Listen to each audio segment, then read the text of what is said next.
So, hello mga kaibigan! Welcome back to our YouTube channel. Welcome po dito sa kusina mga kaibigan. Binuksan ko na po yung regalo ni Tita Mami sa akin na maagang pamasko ito na lutuan. Ayan. Hala, napakaganda niya mga kaibigan. Akala ko walang takip ito.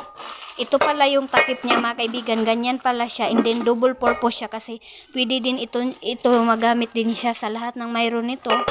So, alam na nila. Pero ako mga kaibigan, first time ko po. So, ito na po yung update namin. Magulo na dito sa bahay.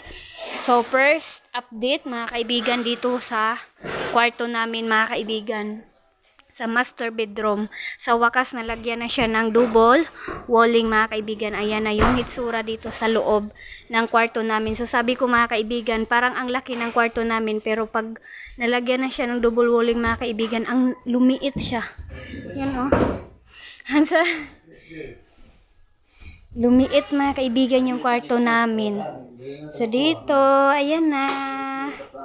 Sa wakas si Manong at saka si Pastor muna mga kaibigan kasi si Kuya Alim sinundo pa si Uncle Tani doon sa bayan ng Lapas. So, nagluto kami mga kaibigan, nilutuan na namin ng nagtumba-tumba. So, nilutuan ko po. So, trinay ko siya mga kaibigan pagluto ng kanin. Parang okay naman siya. So, hala baka nagkamali ako mga kaibigan, baka hindi to pwede lutuan ng kanin.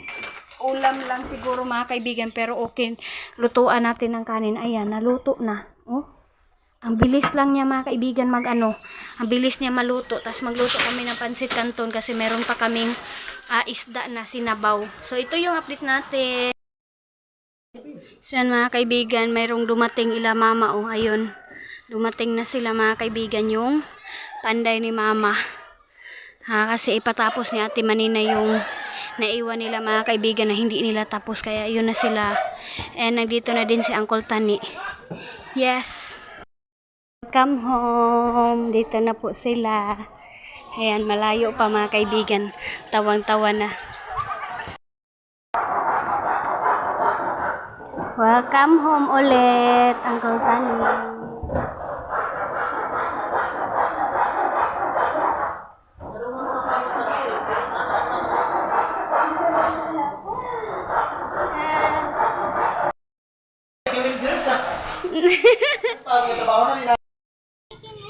Sa hello mga kaibigan, welcome ulit mga kaibigan dito sa pabahay natin mga kaibigan. Pabahay namin, dito tayo ngayon sa baba. Sobrang busy namin mga kaibigan in this update. So ngayon mga kaibigan, in this day sa wakas, nag-start na po yung hagdanan natin sa mga kaibigan, pag buhos, and then pag gawa siya mga kaibigan, nagawa na yung hagdanan natin. So hindi na talaga ako mag-alala na baka maabutan kami ng tubig baha. So nag-start sila today. So ito na mga kaibigan, and then nagpa-harvest din kami sa second natin, tanim ng mais, yung doon sa bago namin binili ni Dudong Junjun ninyo. Ngayon din yung day na hinarvest siya mga kaibigan. So grabe yung kailangan natin pakainin mga kaibigan, na kailangan natin mag-prepare mga kaibigan ng pagkain sa mga tauhan. So thank you so much sa mga tao doon sa Maisan, and then dito din sa sa paggawa ng hagdanan. So shout out sa inyong lahat. So ito na sila mga kaibigan. And si Dudong Junjun busy din sa pagluto. Ayan na. So ito na po yung first start. Nakabuhos na sila mga kaibigan, nag-filing na sila ng hollow block. So ito na po, excited na ako sa kalalabasan mga kaibigan, and then sana din kayo. So thank you so much always sa support and sa panunood ninyo mga kaibigan, na nakasahod tayo every month. So thank you so much. So ito na, ang dami pa mga kaibigan. So todo effort na talaga sila. Binibilisan talaga nila mga kaibigan. Isang pa lang 11 pa lang mga kaibigan, ganyan na yung ganyan na yung nagawa nila mga kaibigan. So kanina nag-transfer pa sila ng hagdanan, nag-kanal-kanal, pero ang bilis pa rin mga kaibigan. Oh, buti hindi umulan. So thank you boys. Ang bilis ng proseso. Hindi niyo nakita si Kuya Alem kasi nandoon na siya sa Ilabyanan mga kaibigan. So busy din si Labyanan doon kasi nagpapanday si Labyanan din mga kaibigan kasi palapit na talaga yung pag-uwi ni Ate Maninay, and then palapit na din yung tubig baha mga kaibigan sa Agusan Mar. So thank you. Ayan. So, ayan, nakaisa po, tubig. Ayan, mga kaibigan, magdala kami ng bread ngayon kasi ting snack na nila. So, meron din akong tinira dito sa kanila din. Ayan, yung bread. At saka nagkuha pa kami ng soft drinks, mga kaibigan. So, ayan mga kaibigan, mula dito, ayan, naglagay na sila ng baluster sa terrace mga kaibigan. So, papunta na kami doon sa umahan mga kaibigan para maka-snack yung mga trabahante natin. Uy, maulan-ulan na mga kaibigan talaga. Sama ang Aileen. Maulan pa naman. Sa hello mga kaibigan, welcome dito sa farm. Ayan, dito na tayo. So shout out Mami B, thank you so much sa sponsor mo nito na makatanim tayo. Maraming salamat mga kaibigan. Grabe talaga, ang busy talaga namin, and then short talaga kami sa time kasi ang bilis mga kaibigan ng oras. Ang bilis, basta ganito ang sitwasyon mga kaibigan, ang weather parang ang bilis talaga. So ito na po yung natapos nila. Ayan. Wow, ang dami na mga kaibigan, no? Sabi ni Yuyo, mayroon daw mga kaibigan, mayroon naman daw laman yung natin, yung mais dito na area. Ayan. White po ito, yung hinarvest po namin doon, yellow corn. So ito yung white. So nag-alala na kami mga kaibigan kung kung sisikat pa ba si araw mga kaibigan. So wala pang tao. Nandun pa sila sanggi pa mga kaibigan. Kailangan daw nila tapusin.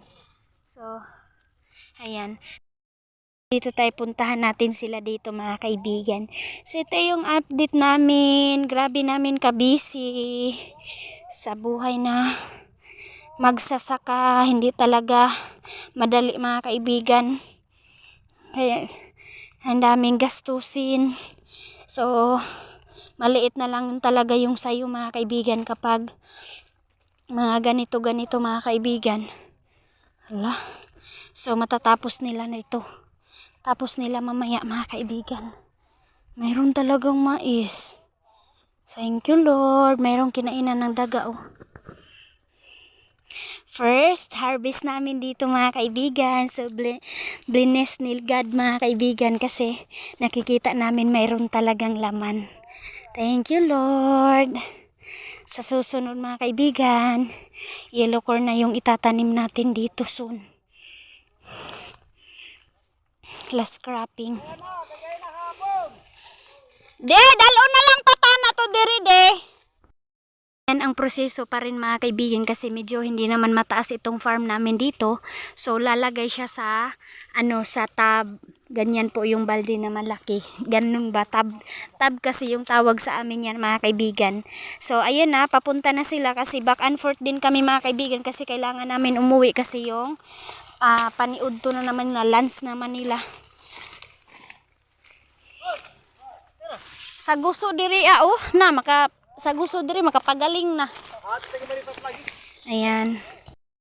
So ayan na mga kaibigan, nakarating na naman kami back to farm na naman tayo kasi natida na naman natin ng pagkain sila. Adubong manok at saka lauoy na talong at saka talbos ng kabuti. So kainan na ang all. So ayan mga kaibigan, ganyan na po siya ka taas yung yung pagpile ng yung hollow block, and then ganito na siya kalalim. Ayan, ganito siya kalalim mga kaibigan, and then lalagyan na yan ng buhos. And then ayun, naman si Uncle Tani, nag start na naman siya pag sukat. Buhos time. Sa wakas, may hagdanan na tayo mga kaibigan na hindi delikado. Dapat ay mahirapan na umakyat. Ayan.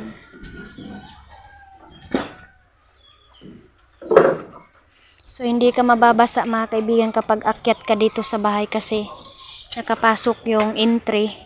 and then papunta dito, papunta doon, and then papunta naman doon sa itaas. So safety ka, hindi ka mababasa kapag umulan.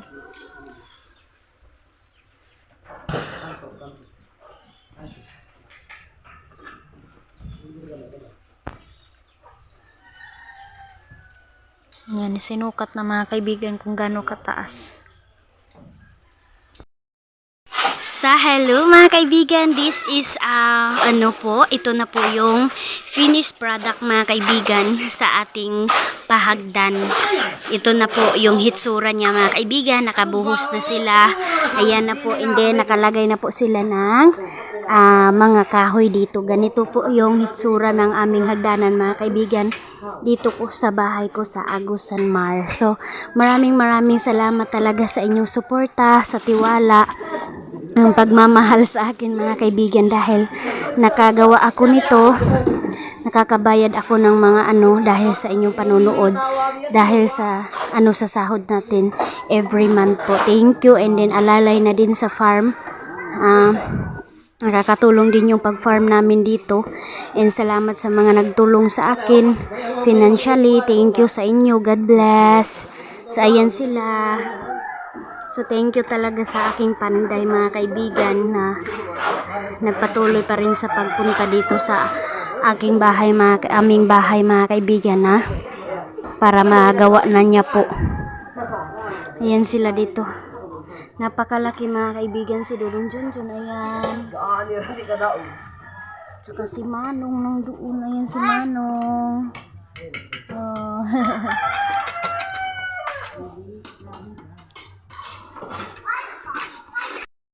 Ayan si Pastor po, siya, nag-mixing sila mga kaibigan. Papasalamat ako, ready na mga kaibigan sa Pasko at saka New Year yung hagdanan natin. Yehey! Excited na ako. So ayan mga kaibigan, kahit ganyan na ang hitsura pero mayroon pa rin kaming problema kasi nga nakulangan kami ng hollow block mga kaibigan, kasi sa 150 pieces mga kaibigan, alam nyo yung na-damage 25 pieces dahil sa lambot ng pagkagawa ng hollow block. Kaya na kami mga kaibigan na kailangan na naman mag-travel para makabili ng hollow block. Kaya hindi kasi wala pang hollow block mga kaibigan, naghanap sila ng ibang matrabaho, ganyan, at saka dito sa kahoy, ito yung pinukus nila kasi meron na itong kahoy, kaya ang bilis talaga mga kaibigan, 2 araw pa lang nila pero grabe na ang laki na ng nagawa nila. So excited ako ipakita din sa inyo yung ginawa din nila Kuya Alim doon sa Tabuk. So punta na lang ako doon mamaya para update ko sa inyo doon yung work din nila. Naka-relax na yung dalawa, o si Carlo saka si Dudong Junjun, kasi si Manong na yung naglagay kasi mahaba si Manong. Ibala ko ito Tabuk. So dito na yung exit.